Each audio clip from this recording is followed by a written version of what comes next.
Pi therefore Zuva began. Let me tell you the story of the hated king. Zefunde, the boy responded, and Zuva continued. A long time ago, a prince got away with defiling a maidservant.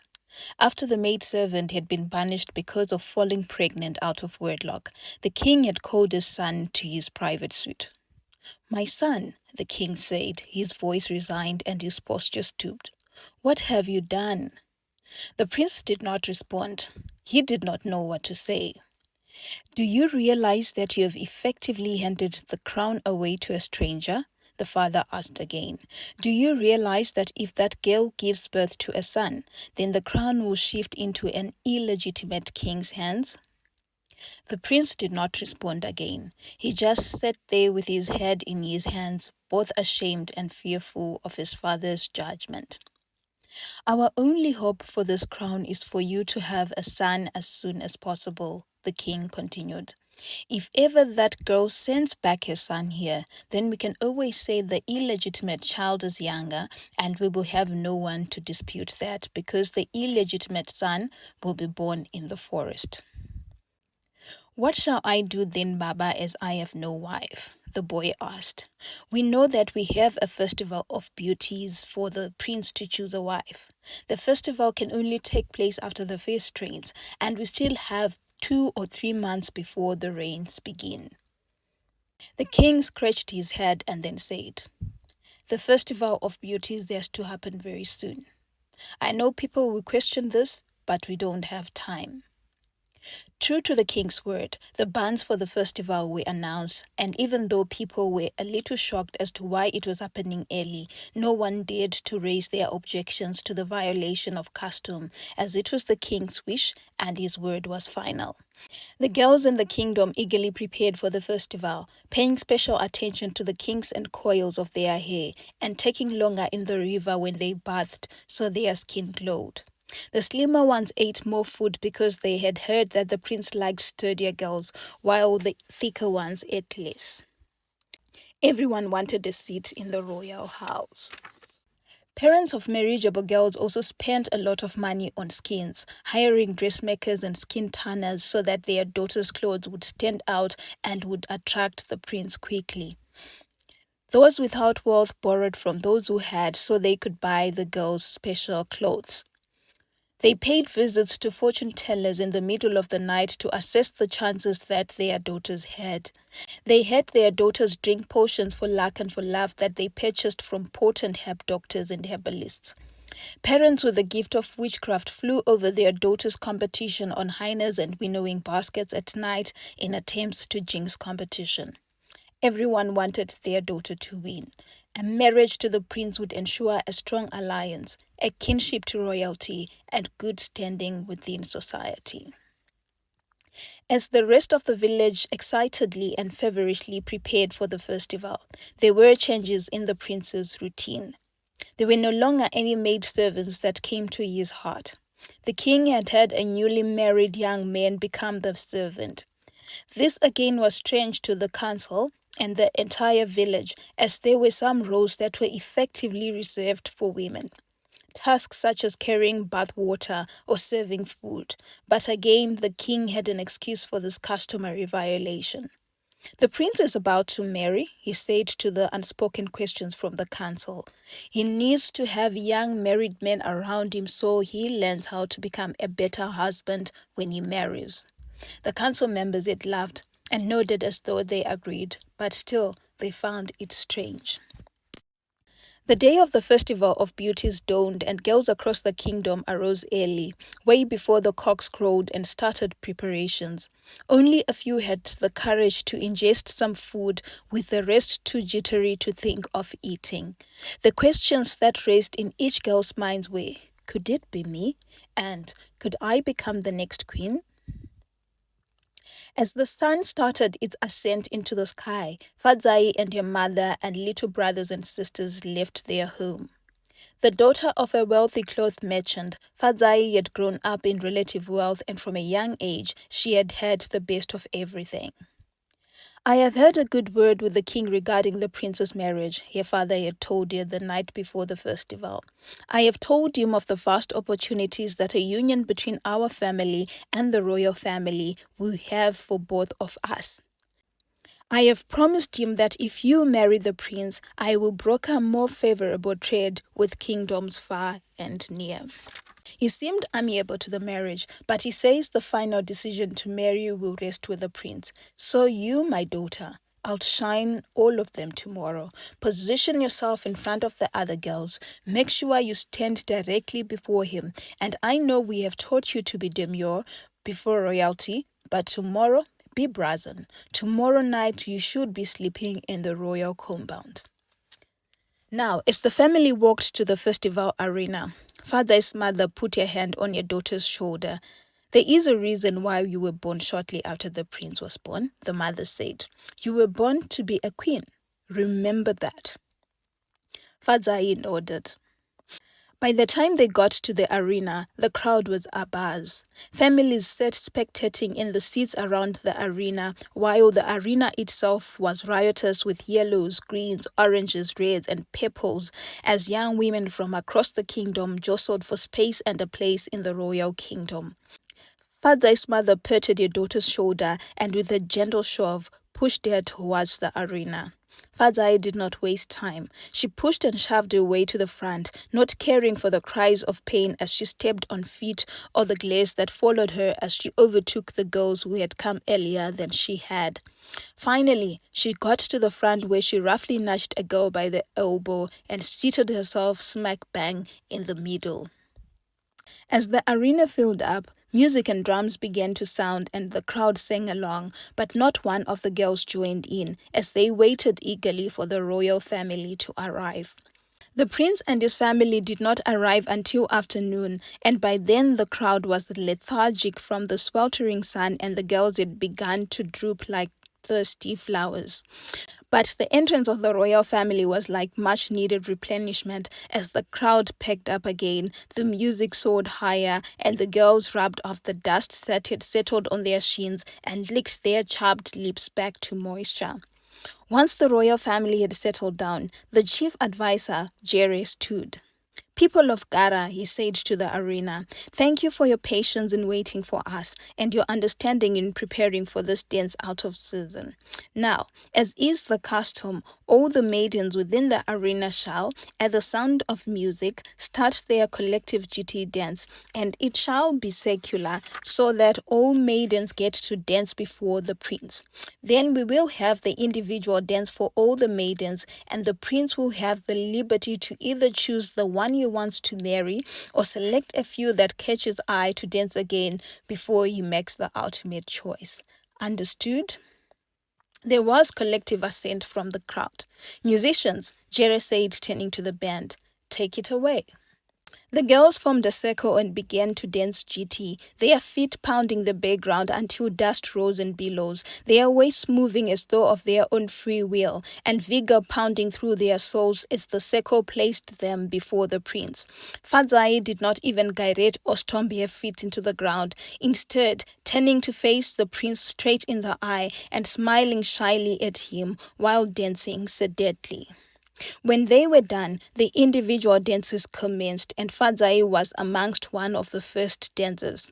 This time, as the spotlight was on her, she danced as though her life was dependent on it, and even as the crowd cheered her on, she kept her eyes fixated on one place, the prince's eyes. She held his gaze throughout her dance, and once his lips curled to smile, did she slow her dance down and go back to sit. The cheers rang on, and it was a while before the next girl took her place before the prince. But even then, Fadzai did not stop at scheming to get the prince. As she sat in the front, she would surreptitiously extend her leg into the arena, and if any girl danced close by, they would either trip and stumble or trip and fall, and the crowd would jeer and laugh. She hoped this would work. The prince would also struggle to justify choosing a girl who had fallen during the festival of beauties, because what kind of queen would she become if she fell flat in front of the crowd? As the prince watched the dancing maidens, lust overtook him. He wondered when the last time he had been with a woman was, and that had been a while because they had kept a lookout for him to make sure his interactions with women were minimal. He looked over at his father, and a slight resentment overtook him. Just because this man was king, he wanted to control everyone and anything. If only he too could become king. Then you would first have all the maidens pliant and submissive before him, like the maidservant had been before he could choose the one you wanted for himself. However, a decision had to be made, and it was not his choice, but his father had talked of the trade ties that the union would have and how it would benefit the economy of the kingdom, things he barely cared for. So, he did not take long to decide. Once all the individual dances were done, he beckoned to the chief advisor and whispered something in his ear. The man nodded and took to the podium again. "The prince has made a decision and chosen a wife," he said, and the entire crowd inhaled and held its breath. "He shall marry the Hove maiden, Fadzai." A representative from the royal family approached Fadzai and helped her stand before parading her around the arena, with people shouting and cheering, "Long live the new princess! Long live our next queen!" Once back in the front of the arena, the chief advisor said to Fadzai and all gathered, "The royal family is delighted with this union between the Garas and the Hoves. Tomorrow, the Rora ceremony will take place, and afterwards, a celebration will follow as we join the families in matrimony. All of you are invited to the celebrations." And people cheered some more. Fadzai thus became the royal bride and the next queen in waiting. The night of marital consummation, the royal herb doctor visited the new princess with a bag full of potions and herbs and roots. She gave the new princess a root and told her to chew on it until all the sap was gone. Then she gave the princess some potions in a small bottle. "Take this potion every night," the doctor instructed. "Take it before you meet your husband in your marital bed. This will help to ensure that the first child you will carry will be a son and thus help in primogeniture." After marital consummation, Fadzai's womb stirred, and soon enough, her once flat belly became rotund. As the pregnancy grew, her pride grew with it, and daily she walked around the royal courtyard, her belly shoved to the front, her feet waddling, and a huge grin on her face, as though to show everyone that she had made it. Her pride overflowed when 10 months into the marriage, she gave birth to the biggest newborn boy the courtyard had ever seen. When the boy Mutongi was born, trumpets were sounded from one corner of the kingdom to the other corner and along the perimeter of the village. The king, happy that he had lived long enough to see the next generation of kings to come, called his son to the private suite again. "Well done, son," he said. "You have done us as Gara proud. Now it will be difficult for someone outside to come and claim the kingship." But traditionally, whenever a first son is born in the royal family, we have a naming and throning ceremony, and this can only be done after a royal hunt. We need to prepare for the hunt before the rains begin. Meanwhile, within weeks of birth, the herb doctor came to visit Fadzai again. "Congratulations are in order, my princess," she said. "But you need to further strengthen the royal lineage by having another son, just in case." She had trailed off, but Fadzai took no heed of the unspoken words and chewed on the roots and drank her potions religiously. As Princess Fadzai's stomach stirred for the second time, the royal man and the seasoned hunters in the village finished sharpening their spears and finessing their bow and arrow skills. A feast was carried out in the royal village, and the excitement was palpable. "We will bring only elephants and buffaloes," an excited prince told all that would listen. "It will be a hunt that will be talked of only in folk tales, and listeners will think it is a myth." At the end of the feast, the drummer beat his drum loudly. And the trumpeter fell into rhythm with him, and the two began the procession out of the royal courtyard and into the forest. Amongst the procession were hunters, trekkers, herb doctors, and lifters for their heavy meat. The hunters would be away for approximately 2 weeks, and when they returned with game, another celebration would then take place with all the meat being eaten to officially welcome the young prince and name him. Legend within the village also told of how the number of animals together with the weighting of them would indicate the length and strength of a king's reign. At your naming and throning ceremony, the king told the princes they rode out, "We brought back 3 elephants and several buffaloes and uncountable kutus." He smiled at his son. "Your reign shall be long and strong, and I wish that for your son too." The prince smiled too and caressed the spear that was attached to his waistband. "I will fall an elephant for the boy too. You watch." And he did fall an animal, not an elephant, but something of great magnitude that the outlook of the kingdom changed forever. When they reached the forest, the trekkers and their dogs went ahead, the hunting dogs sniffing the ground for the scent of game and the trekkers carefully scanning the ground for paw prints and tracks for larger animals. The rest of the party followed, trying to make as little noise as was possible among the 40-something strong hunters and their donkeys, and once in a while they would shoot down a deer or a rabbit or another small animal that they would roast over a fire and share amongst themselves. On the second day of the hunt, the trekkers came back with the news: a herd of buffalo at the edge of the riverbank, and half of the hunting party and the king and the prince went to shoot. The happy party came back with 4 buffalo, which they sent back home with the lifters so it would be dried and kept edible for the throning ceremony. On the third day, however, tragedy struck. The trekkers came as dawn painted the sky red and said, "We saw a herd of elephants traveling northwards." And the party agreed that everyone would be a part of the hunt. They dipped their spears and arrows in poison, and on stones sharpened the edges of their blades. As quietly as they could, they followed the trekkers, hearts giddy with excitement, until they got to a clearing where the most beautiful herd chomped down on trees. A tremor ran through the prince's heart. He had seen elephant meat on his plate before, but he had never been this close to any beast before. A part of him felt like bolting, but around him, excitement ran in the eyes of the men. The hunt leaders were making signs, pointing at the places that each of the men would have to take as they encircled the head. They pointed at the largest elephant as their target, but the men knew that even the calves were fair game. As the circle widened, the prince realized that he and his father were directly opposite each other, and they were both facing the largest beast. Once the circle was full, with arrows pointing at all beasts, the hunt leader raised his arm 3 times, and as his hand fell the 3rd time, a barrage of arrows flew into the air directly at the beasts. The animals staggered, but before they could react, another barrage came, then another, then another. But the largest beast neither staggered nor stopped in its tracks. Instead, it looked for a target and began charging towards the prince, who raised his bow and arrow and aimed. But there was a tremor in his hand, and the arrow missed but went directly towards the king. The king had seen that his son was in danger and had quickly cocked an arrow to his bow, and stringing it, it hit the elephant straight in his head, just as the prince's poisoned arrow hit the king in his abdomen.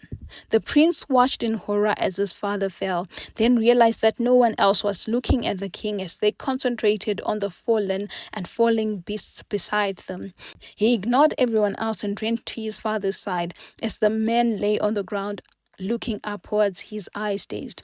"Baba," the prince said as he knelt beside the man. "Quick," the king replied, his voice aged yet so slow. "Call the herb doctor. He has an antidote to this poison. Quick."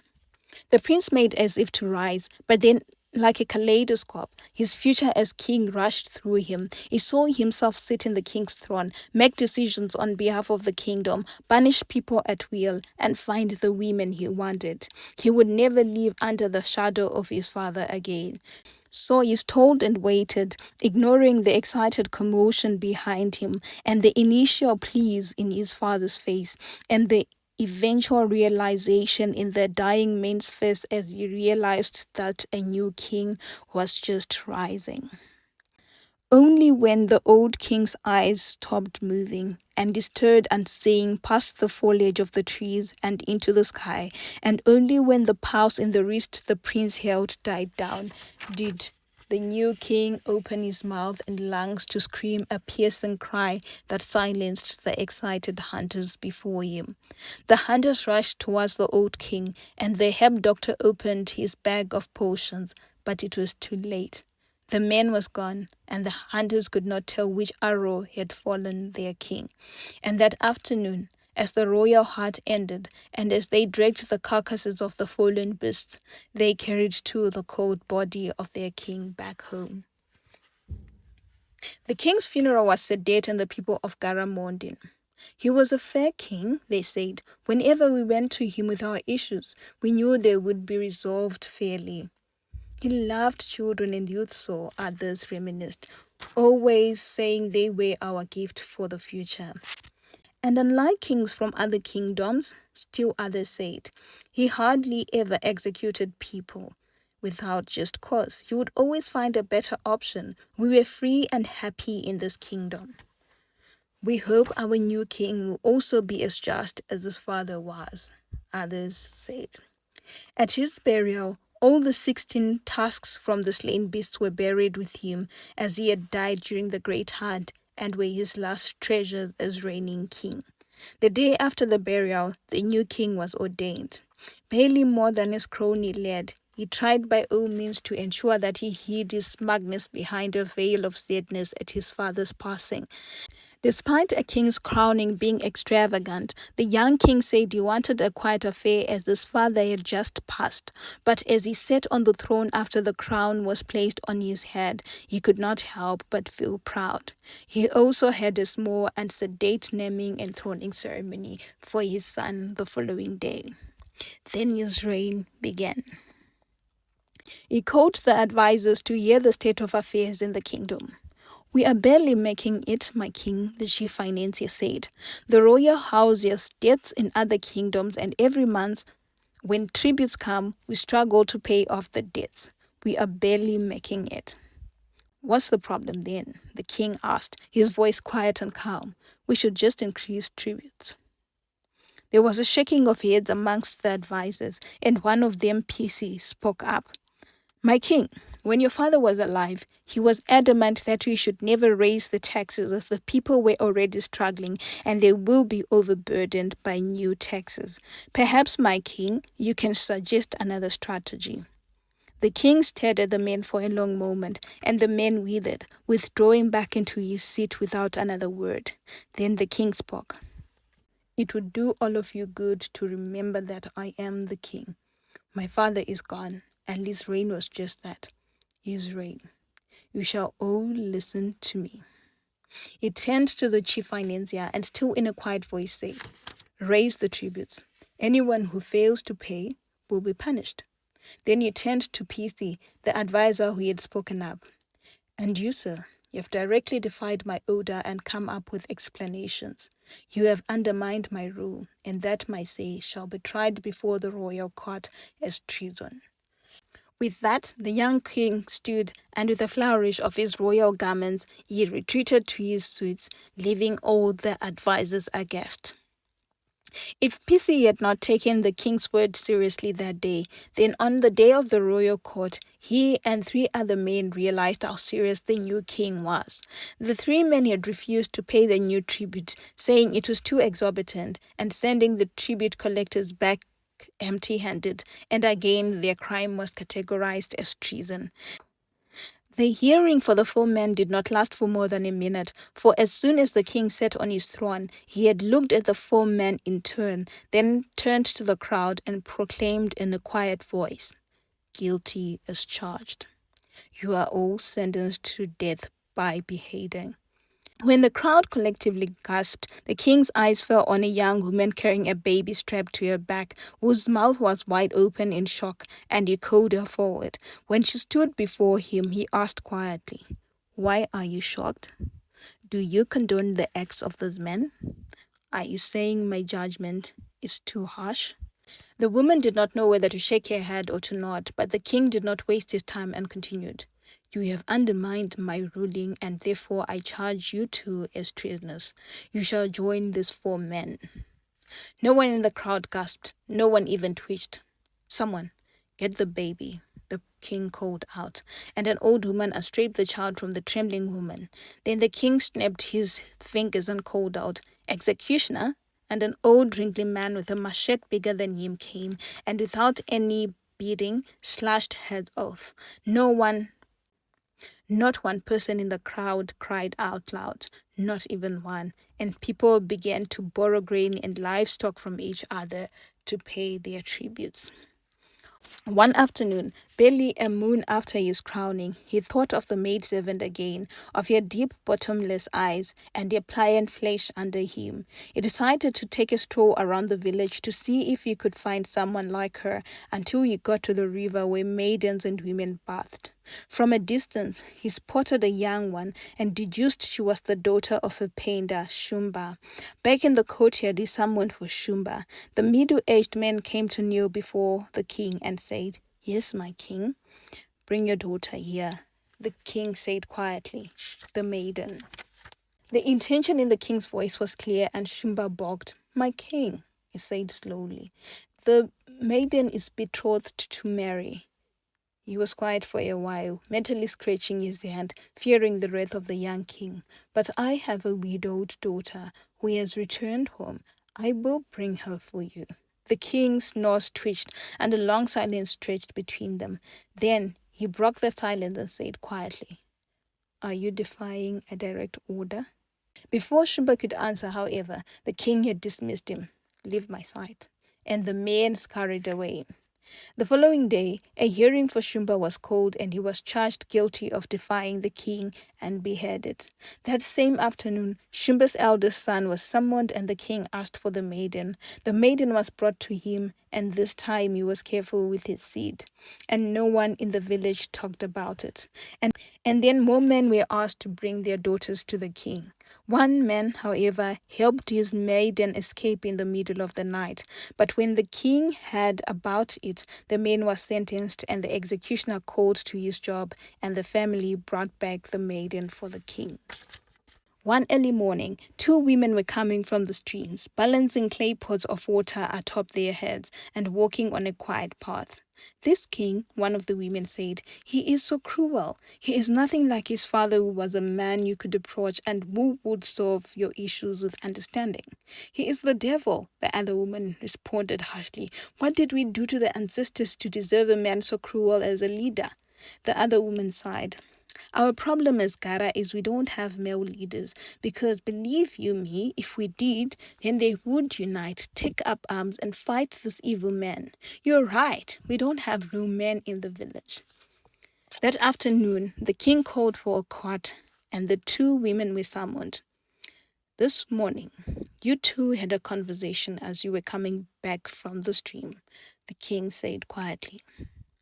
I am giving you this opportunity to say out loud what you said now and before everyone else. The women were shocked. There had been no one else on the path besides the 2 of them. How had the king known what they were talking about? They could not say anything and waited silently for the judgment, hoping that he would feel pity for them because they were young mothers. But quietly, the king proclaimed, I charge both of you guilty for treason, and you shall receive the punishment for this act. And their heads rolled. The king's reign was a difficult one, and there was nothing about him that endeared people to him. His tributes were harsh, and families toiled in the fields, in the pastures, and in their jobs to meet their Mundi quota, or otherwise the debt would accumulate to an extent that the king would pay for blood. The villagers got thinner and more wasted from the lack of food, but the king got bigger and bigger and bigger. He broke his throne chair at one court hearing, and although people wanted to laugh, Nobody did, because the executioner and his machete stood staring at a distance. Another chair was thus made to accommodate his growing girth, but within moons it too had buckled under immense pressure and broken down to pieces. The maker was summoned and he came trembling, but it was his lucky day as the miners brought their tributes that afternoon, and giddy with the joy of seeing so much treasure, the king had dismissed the carpenter with a stern warning for a steadier chair or else. And this time the maker had called some stone masons, and they had made a chair so heavy that not even an elephant would break it. Fanzai too was growing at a rapid pace until her girth matched her husband's. She had learned to turn a deaf ear to the murmurings of maidens, as she had legitimized the king with 4 healthy sons, and she had access to everything she wanted in the kingdom. But the bitterness of her husband's inattention got to her, and she too became feared in the kingdom. Where her husband was a man of few words and only spoke to proclaim people guilty, Fadzai had the words of 1,000 people crammed into her mouth. She spoke in a quick staccato, her voice spitting fire and shriveling anyone who came close to his ire. She abhorred the younger and beautiful girls in the court and was known to have them repeat a task over and over again just so they would never venture closer to her husband. She did not allow any woman in the kingdom to wear jewelry and trinkets, and would confiscate the jewelry she saw them wearing into her treasure troves. The people of Gara came to hurt her as much as they hated her husband. Even though they dared not speak of it aloud, they knew it was a match made by the ancestors. But despite the absolute reign that the king and queen had over the subjects, there was always a fear that nagged at the back of the king's mind: his son, the firstborn prince. Whenever he looked at the boy, his heart would skip a beat as he thought of his own father. At times, you would wonder what would happen if he one day took the machete to the prince's room, but he knew he would have trouble with the other 3 boys too. He found it difficult to call the boy to teach him things of the kingship like his father had. In the moments that father and son sat together, the king found it difficult to look into the boy's eyes, and always, when they were together, regardless of the weather, the king would shiver and sweat simultaneously. On the day the boy turned 10 years of age, the king had a bad dream. One minute he slept, and the next moment the smiling prince held a bloodied elephant tusk in his hand, his little frame looming over his father's frame. The king's hands ran over his white girth, looking for the source of blood, and found a hole right in the same place he had shot his father with a poisoned arrow. He tried to stem the flow of blood by putting a finger in the wound, but the blood continued to gush out. So he put 2 fingers to no avail. 3 fingers failed to work until the king had his whole hand in the gushing wound. He looked up at his son, and the boyish smile turned to a grin, then a leer, then a loud, cackling, never-ending laugh. The king jolted awake, and sweat covered his body. His bed skins were also wet. He had wet the bed in his dream. In the morning, still terrified of the dream and wanting to know what it meant, he called his aides and waddled beside their lithe bodies as they walked to the hut at the edge of the kingdom. As prince, the king had taken this journey before with his father, but he had always dreaded the prophet. The old man had an otherworldly look to him, and when his blind eyes looked at a person, it was there you could see all the person's secrets. Though you could not see, he would always know who stood by his door and greet them by their name. The king had always thought he exaggerated. On the morning after the dream, however, as the king forced his guests to fit in the door, the prophet said his last prayers to his ancestors, asking them to prepare a good resting place for him. He had always known this day would come, and with it his death, but he would speak the truth as that was all he had. "My king," the prophet bowed. The king was quiet for a while, then in his deadly quiet voice he dismissed the aides. "Go for a walk. Go far away from here." And they scurried out. Left alone with the prophet, the king asked, "What do you see?" The prophet did not hesitate. "I see your father weeping," he said. He clutches the poisoned arrow by your side. He says, beware of the seed that you bore. He says the tusks he was buried with were meant to be presented to your son at his naming and throning ceremony, but now they lie in his grave. The seed that you bore will hold a tusk in its hand and wear gold on its wrist and carry music in its mouth. That one is the rightful king of Gara. The king laughed. So, old man, you are saying I am not the rightful king? The prophet nodded. Yes, you are no king. You were not ordained by the Creator and the ancestors. They do not know you. They do not recognize you. They are busy preparing for the next king now. The kingdom will be wrested from your hands. The king nodded, even though his nod was deadly. Then he stood and waddled out. That afternoon the prophet was dragged into a full court and was sentenced to execution for defying the authority of the king, and his head rolled. That night, in the dead of the night, the king summoned 4 of his trusted aides to the gravesite. I need the tusks buried with my father, he told the men. The prophet says to sell the tusks. So as owls hooted and fireflies danced in the sky, all 16 tusks were retrieved, and as dawn broke and the grave was covered and looked undisturbed, the men retired to sleep. Restless, the king called 2 other aides. Take these tusks into the forest and destroy every last one of them. The men could not believe their ears. Ivory was sought after, and merchants from all kingdoms would exchange the tusk for a beast or 2. The men did not ask the king what he meant, but did as they were told. Once in the forest, they debated amongst themselves. Let's keep this tusk. We will sell it bit by bit, one of the aides said. The other was reluctant. You know the king has eyes and ears everywhere. What if he sees us? The other one chuckled. You know very well we are the eyes and ears. Look, this task will benefit us and our children and other generations. So the reluctant one was convinced, and the 2 men looked for and found a place to hide their stash. After hiding it, they patted each other's backs gleefully and began the walk home.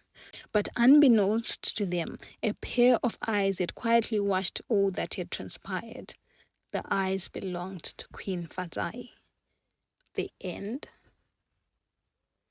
That's it, Nyarazi asked. Is the story finished? Yes, there is more, Zuva responded. And what happened to Rashai? The boy asked again. Oh, you will hear soon enough if you come back. Zuva looked at the setting sun and said, Now run on home, boy, and we will continue the story another time. The boy stood, knowing that at home they would be looking for him and worried about him, but still wanting to hear more. The real end. I would like to thank you all for coming again to my channel. Thank you for listening all the way to the end. If you did like this story, please be sure to check out the other stories in the Zuva series and let me know if you're liking the stories. You're also welcome to check out all the other stories on my channel, and please do click like, do click subscribe, share and comment on the stories. Love you so much. Thank you for coming here. I appreciate all of you. Bye.